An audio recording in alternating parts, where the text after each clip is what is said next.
Hello everyone, my name is Jen and welcome to Your Von Bookworm. Today I will be talking about An Ember in the Ashes by Sabaa Tahir. This is a book about a boy and a girl. The girl is Leia. Her family has been taken from her overnight and her brother has been taken to prison. She is left on her own without a home and she goes to find the resistance, because the Empire took her brother. So she goes to find the resistance to try to save her brother. And she ends up in the academy of trained masks. So she becomes a slave to go into the academy to try and help the resistance get her brother out. The boy is Elias. He is in the academy. He is training to be a mask and he wants to get out. He doesn't like the lifestyle and the morals behind it, and everyone in the academy who is training is brainwashed and a cold-blooded killer and just believes whatever they're told, and he ain't gonna take that shit. He doesn't want any of it, so he wants to leave. About to run on the day of his graduation when he is chosen to be part of the trials. The trials is to choose a new emperor. It's a fast-paced book. It's very good.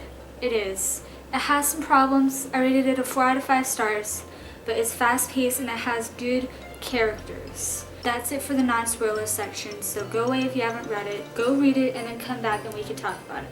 For all of you people who have read this book, and I know there's a lot of you because this book has come out recently, I rated it a 4 out of 5 stars. I did like it a lot, but I did have some problems with it. And my main problem with this book is rape is mentioned a lot in this book. It is, well, not mentioned, it is suggested a lot in this book. And the reason why is because Tahir wants that to be the main fear factor for Leia. She wants her to have the constant fear of being raped or taken advantage of. But she doesn't have to fear being raped when she turns a corner. Rape should not be a plot point. Rape should not be a plot point. It doesn't make a woman weak.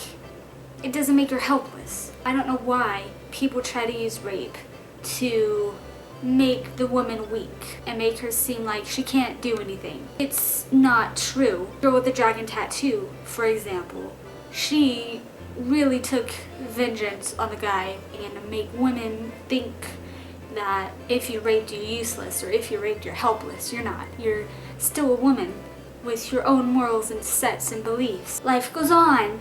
Another thing in this book, I don't know why I'm still holding it up. The only women in the academy, Helen, the commandant, and the slaves. There's not a boy slave mentioned at all. All the slaves, as far as we know, are women, which is cook, kitchen girl, and slave girl, Leia. No other women are mentioned besides Helen, Leia, the commandant, cook, and the kitchen girl. Everyone else is a man. Another main thing, okay, so yes, we're all rooting for Leia and Elias. Duh, that's like the thing we're rooting for.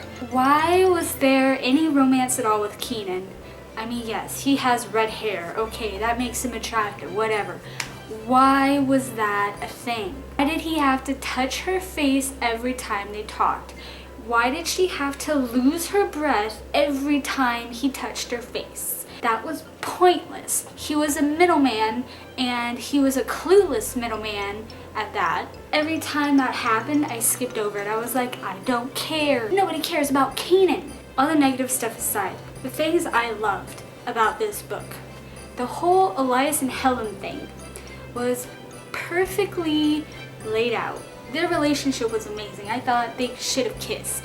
They should have kissed, just so we could have seen how they could have opened up to those feelings. I feel like it would have been more ripping and more emotional if we had seen them kiss, seen Elias like accept his feelings for her, or accept her feelings for him, and then get her ripped away at the end when she you know, declares herself Bloodstrike. That would have been great if they had kissed, because then everything in their like relationship would have evolved. I feel like we were stuck the whole time. And the character Karis, she was shrouded in mystery. She still kind of is, and I feel like she needs her own book. How she got from a normal human being to this evil witch who's pretty much making deals with the devil.